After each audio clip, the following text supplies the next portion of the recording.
अब खबरें देखते हैं विस्तार से। पूर्व मंत्री उमंग सिंगार की मुश्किलें बढ़ गई हैं। कांग्रेस विधायक पर रेप और मारपीट का केस दर्ज हुआ है, जिसके बाद उमंग सिंगार पर गिरफ्तारी की तलवार लटकने लगी है। अब इस मामले में सियासत भी तेज हो गई है। बीजेपी का कहना है कि कानून अपना काम करेगा। कांग्रेस ने इसे साजिश करार दिया, तो वहीं कांग्रेस विधायक की गिरफ्तारी के लिए पुलिस अलग अलग जगहों पर दबिश दे रही है। इतनी गंदी राजनीति आप लोग मत ना करें। पूर्व मंत्री और कांग्रेस विधायक उमंग सिंघार एक बार फिर मुश्किलों में हैं। उमंग सिंघार पर रेप और मारपीट का मामला दर्ज किया गया है। पूर्व मंत्री के खिलाफ नौगांव थाने में मामला दर्ज कराया गया है। जबलपुर की रहने वाली एक महिला ने उनकी पत्नी होने का दावा करते हुए उनके खिलाफ एफआईआर कराई है। इस एफआईआर के मुताबिक 16 अप्रैल साल 2022 को पूर्व मंत्री उमंग सिंघार ने भोपाल वाले बंगले पर पीड़िता से शादी की है। उमंग सिंघार पर मामला दर्ज होने के बाद गृह मंत्री नरोत्तम मिश्रा का कहना है कि कानून इस मामले में अपना काम करेगा।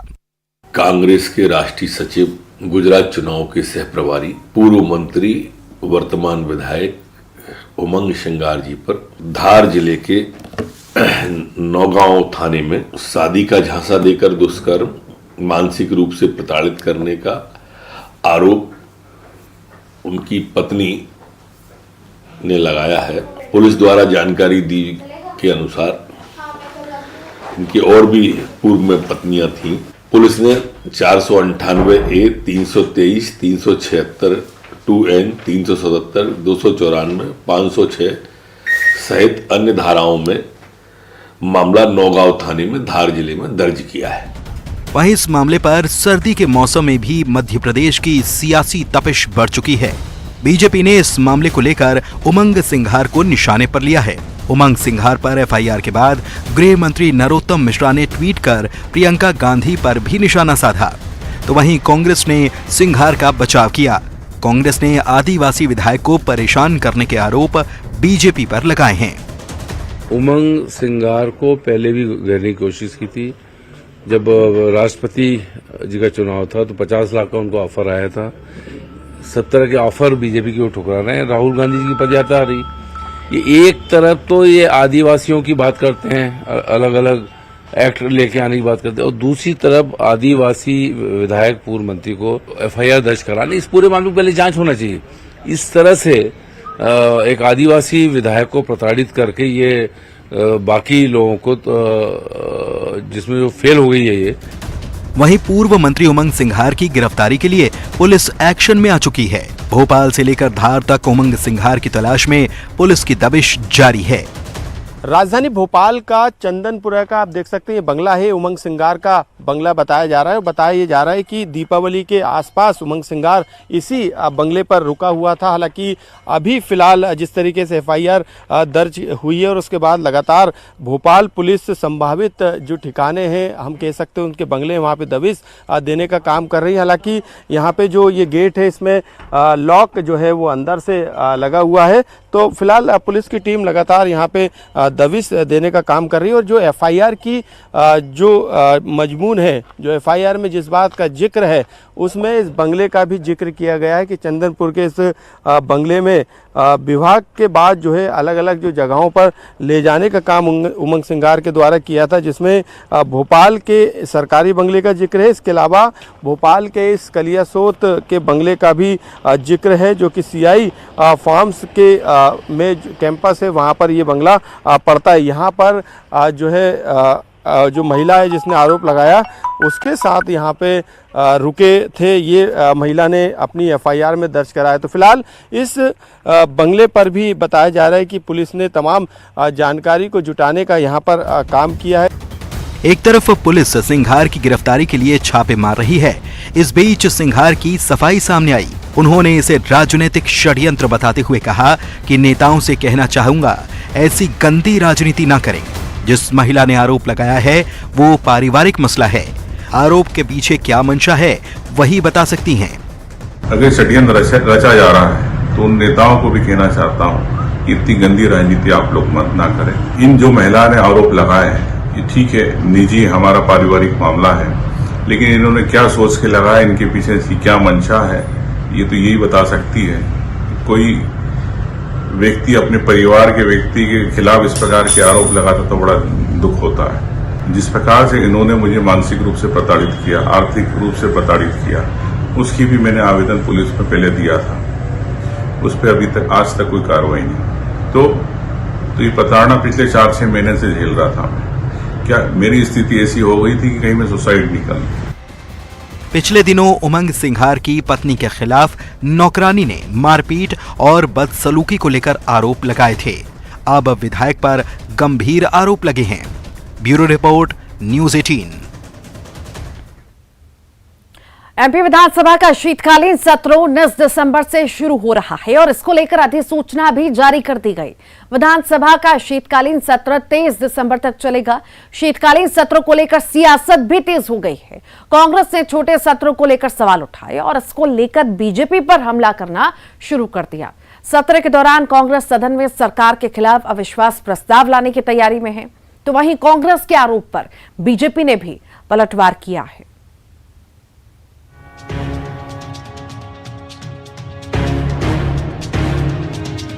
एमपी विधानसभा के शीतकालीन सत्र की तैयारियां जारी हैं। विधानसभा का शीतकालीन सत्र 19 दिसंबर से 23 दिसंबर तक चलेगा। इसकी अधिसूचना जारी कर दी गई है और इसके साथ ही सियासी बयानबाजी का दौर भी शुरू हो गया है। सियासत गर्म है। विपक्ष सत्र की छोटी अवधि पर सवाल उठा रहा है। नेता प्रतिपक्ष गोविंद सिंह ने सरकार से सत्र का समय बढ़ाए जाने की मांग की है। गोविंद सिंह ने कहा है कि सरकार प्रजातंत्र का गला घोंट रही है। इनका आरोप है कि प्रदेश सरकार ने चर्चा से भागने के लिए छोटा सत्र बुलाया है। मध्य प्रदेश की भारतीय जनता पार्टी सरकार ने शीतकालीन सत्र केवल 1 सप्ताह जलाकर प्रजातंत्र का गला घोटने का काम किया है।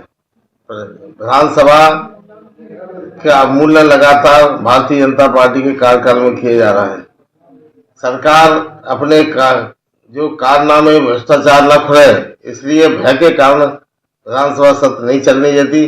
मैं माननीय मुख्यमंत्री से प्रार्थना करता हूं कि कम से कम 1 सप्ताह सत्र और बढ़ाएं। भयभीत होने से प्रजातंत्र के मूल्यों का अवलोकन करने का कष्ट न करें और लगातार जो कारण मुद्दे हैं जनता से जुड़े, उन पर चर्चा हो, बहस हो और उनका निराकरण जनता के चुने हुए प्रतिनिधि के माध्यम से कराएं। कांग्रेस के इन आरोपों पर सरकार की ओर से जवाब आया है। प्रदेश के गृह मंत्री नरोत्तम मिश्रा ने सत्र पर उठाए जा रहे सवालों को लेकर कांग्रेस पर निशाना साधा। नरोत्तम मिश्रा ने कहा कि कांग्रेस के लोग चर्चा की जगह हंगामा करते हैं। ये सत्र महत्वपूर्ण है। कांग्रेस जो भी मुद्दे उठाना चाहती है उसके लिए सरकार तैयार है। कांग्रेस के लोग जो सत्र होता है उसमें चर्चा करते नहीं, चर्चा के वक्त हंगामा करते हैं। जहां हंगामा करना चाहिए वहां चर्चा करते हैं। ये अति महत्वपूर्ण सत्र है। वो जो भी जनहित के मुद्दे विधि सम्मत उठाना चाहे, सरकार तैयार है। इस सत्र में विपक्ष सरकार के खिलाफ अविश्वास प्रस्ताव लाने जा रहा है। कांग्रेस विधायक सुखदेव पांसे ने कहा कि इसे लेकर नेता प्रतिपक्ष गोविंद सिंह को जिम्मेदारी मिली है। विधायकों से विधानसभावार जानकारी मांगी गई है। अविश्वास प्रस्ताव के मुद्दे तैयार किए जा रहे हैं। बीजेपी ने विपक्ष की इस तैयारी पर निशाना साधा है। विधायक रामेश्वर शर्मा ने कहा कि विपक्ष को अपने ही सदस्यों पर भरोसा नहीं है। अविश्वास प्रस्ताव आया तो जवाब दिया जाएगा। कुप्रशासन और भ्रष्टाचार चरम सीमा पर पहुंचाया है। चारों तरफ हाहाकार मचा है। महंगाई चरम सीमा पर है। बेरोजगारी चरम सीमा पर है।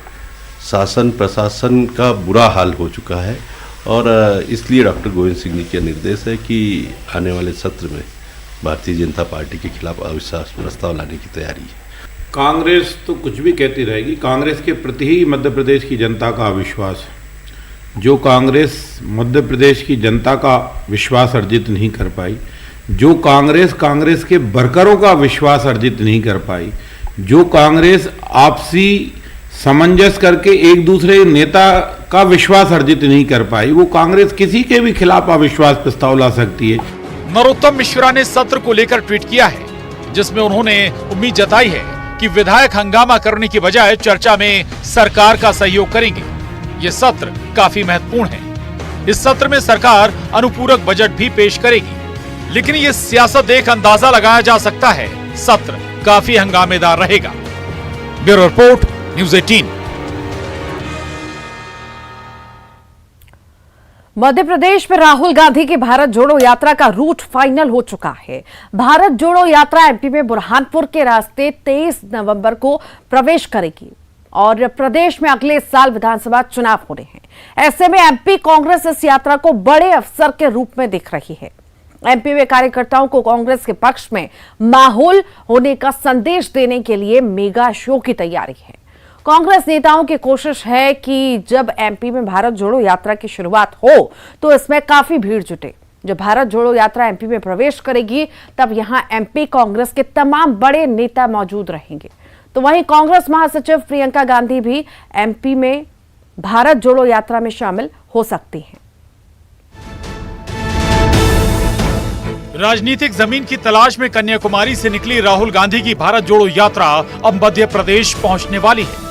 एमपी में राहुल गांधी की यात्रा का फाइनल रूट तय हो गया है। 23 नवंबर को राहुल गांधी की भारत जोड़ो यात्रा बुरहानपुर के रास्ते एमपी में प्रवेश करेगी। बुरहानपुर में कांग्रेस के विधायक यात्रा की अगवानी करेंगे। इस दौरान पीसीसी चीफ कमलनाथ समेत एमपी कांग्रेस के तमाम बड़े नेता मौजूद रहेंगे। 24 नवंबर को राहुल गांधी की भारत जोड़ो यात्रा आदिवासी जननायक टंटिया मामा की जन्मस्थली बड़ौदा अहीर पहुंचेगी। यहां राहुल गांधी टंटिया मामा को श्रद्धांजलि देने के बाद एक जनसभा करेंगे, जिसमें जनजातीय समुदाय के लोग शामिल होंगे। वहाँ पर जो प्रोग्राम हुआ है उसमें इस तरह से अरेंज हो रहा है कि जहाँ पे ठहर भी जाएं और एक सांस्कृतिक कार्यक्रम होता है इवनिंग में, रेस्ट डे वो भी हो जाए। वो सब वहाँ के जो कांग्रेस के नेता हैं, कार्यकर्ता हैं, वो सब चीज देख रहे हैं। इसके बाद 26 नवंबर को भारत जोड़ो यात्रा बाबा साहेब की जन्मस्थली महू पहुंचेगी, जहां राहुल गांधी बाबा साहेब को श्रद्धांजलि देंगे। अगले दिन 27 नवंबर को भारत जोड़ो यात्रा इंदौर पहुंचेगी, जहां राजवाड़ा पर राहुल गांधी जनसभा को संबोधित करेंगे। पहले दिन से निर्धारित है 13 दिन की। 3 तारीख को बुरहानपुर के में आएंगे और वहाँ से चलकर 26 तारीख को बाबा साहब अम्बेडकर की मूर्ति पे शाम को प्रणाम करेंगे, वहाँ मीटिंग होगी। तो 27 तारीख को इंदौर में रहेंगे और राजवाड़ा में शाम को सभा होगी। इंदौर के बाद राहुल गांधी की भारत जोड़ो यात्रा 30 नवंबर को उज्जैन पहुंचेगी, जहां राहुल बाबा महाकाल के दर्शन करेंगे। साथ ही राहुल गांधी महाकाल लोक भी देखेंगे। इसके बाद महाकाल की नगरी में राहुल गांधी एक जनसभा को भी संबोधित करेंगे। इसके बाद 4 नवंबर को भारत जोड़ो यात्रा राजस्थान चली जाएगी। 28 का रेस्ट डे है और 30 को महाकाल दर्शन करके वहां पे जनसभा होगी और 4 तारीख को ये राजस्थान चली जाएगी यात्रा। ये सब फिक्स है, कहीं कोई चेंज नहीं है। छोटे मोटे बदलाव होते रहते हैं इतनी बड़ी यात्रा में। एमपी में राहुल गांधी की भारत जोड़ो यात्रा में एक बार फिर बदलाव हुआ है। अब भारत जोड़ो यात्रा एमपी में 12 दिन ही रहेगी। अब यात्रा 5 की जगह 4 दिसंबर को ही मध्य प्रदेश से राजस्थान में एंट्री करेगी। अपनी यात्रा के दौरान राहुल मध्य प्रदेश में कुल 386 किलोमीटर पैदल चलेंगे। इस दौरान आदिवासी वोट बैंक को साधने की कोशिश होगी। भारत जोड़ो यात्रा में शामिल होने के लिए कांग्रेस विधायक लोगों के बीच पीले चावल बांट रहे हैं। प्रदेश में 1 साल के भीतर विधानसभा का चुनाव होना है। ऐसे में राहुल गांधी की भारत जोड़ो यात्रा को काफी अहम माना जा रहा है। आगामी विधानसभा चुनाव में कांग्रेस को भारत जोड़ो यात्रा से कितना फायदा मिलता है, ये तो आने वाला वक्त ही बताएगा। Bureau report, news 18। Bhanu Pratappur उपचुनाव के जंग में अब 7 उम्मीदवारों के बीच मुकाबला होगा। नाम वापस लेने के आखिरी दिन अब 7 उम्मीदवार ही चुनाव मैदान में बचे हैं। यहां मुख्य मुकाबला कांग्रेस और बीजेपी के बीच है, लेकिन आदिवासी समाज के उम्मीदवार ने चुनाव को दिलचस्प बना दिया है। वहीं उपचुनाव के दंगल में बीजेपी और कांग्रेस के बीच आरोप प्रत्यारोप का दौर जारी है।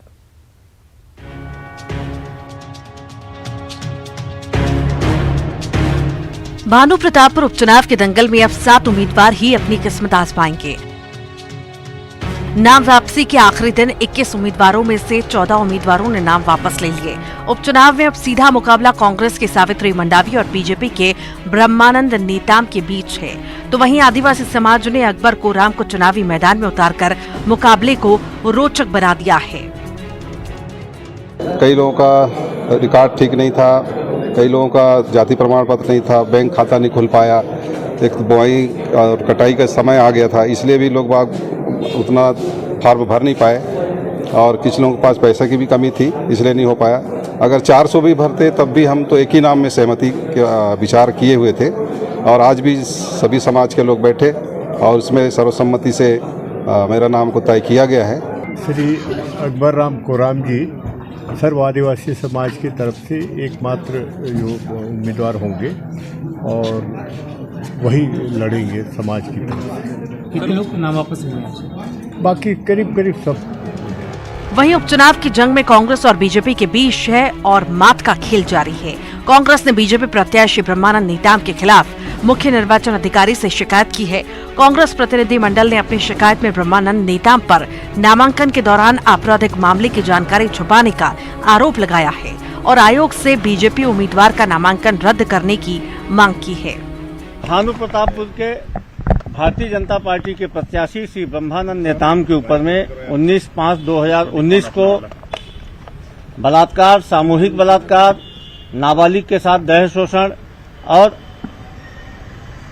नाबालिग को देह व्यापार में जबरिया घसीटने के अपराध की धारा के तहत मुकदमा दर्ज है। लेकिन उन्होंने अपने नाम निर्देशन पत्र में जो शपथ पत्र दिया है उसमें इस बात का उल्लेख नहीं किया है, इसको छुपाया है। इस संबंध में कांग्रेस पार्टी आज प्रदेश निर्वाचन पदाधिकारी को ज्ञापन सौंपने जा रही है।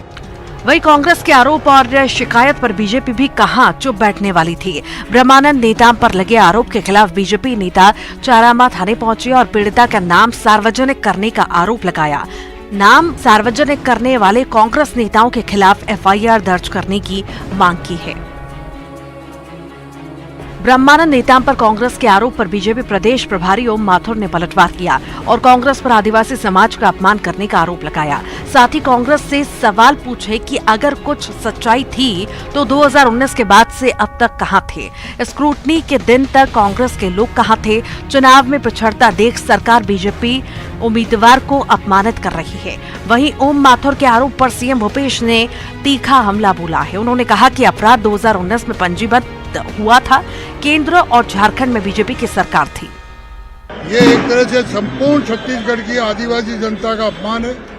अगर ये आरोप था 19 का आरोप जैसा बताया है तो 19 का आरोप था तो इतने दिन कहाँ गए थे? और फिर अगर वास्तव में इनके पास कोई प्रूफ था तो जो स्क्रूटनी से पहले विषय रखना था। मात्र उनको लग रहा है कि हम पिछड़ रहे हैं, इसलिए छत्तीसगढ़ की आदिवासी जनता का अपमान एक तरह से वर्तमान सरकार ने किया है। तथ्य देना चाहिए, यदि नहीं है तो गलत है तो बताए। वो एफआईआर गलत है, टाइमिंग गलत है, क्या गलत है वो बताए। वो तो एफआईआर की कॉपी है। एफआईआर हुआ है कि नहीं हुआ है, उसके शासनकाल में हुआ है।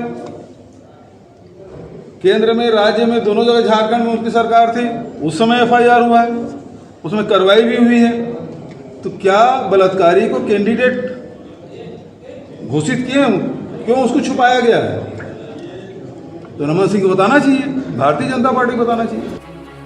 जैसे जैसे भानु प्रतापपुर उपचुनाव की तारीख नजदीक आ रही है, वैसे वैसे कांग्रेस और बीजेपी के बीच सियासी बयानबाजी तेज हो रही है और एक दूसरे को मात देने के लिए आरोप प्रत्यारोप का दौर जारी है। वहीं आदिवासी समाज ने अपने उम्मीदवार उतारकर चुनाव को रोमांचक बना दिया है। ऐसे में ये देखना दिलचस्प होगा कि भानु प्रतापपुर की जनता किस उम्मीदवार पर अपना भरोसा जताती है और किसे नकार देती है। इसके लिए नतीजे तक इंतजार करना होगा।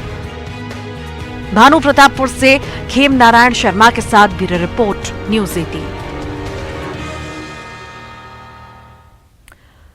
छत्तीसगढ़ में आगामी विधानसभा चुनाव में कौन किसको चुनौती देगा, इस पर पार्टियां खुद ही अपनी राय रख रही हैं। प्रदेश के दौरे पर आए बीजेपी प्रभारी ओम माथुर कांग्रेस को चुनौती नहीं मान रहे, तो कांग्रेस की नजर में बीजेपी में कोई दम नहीं है।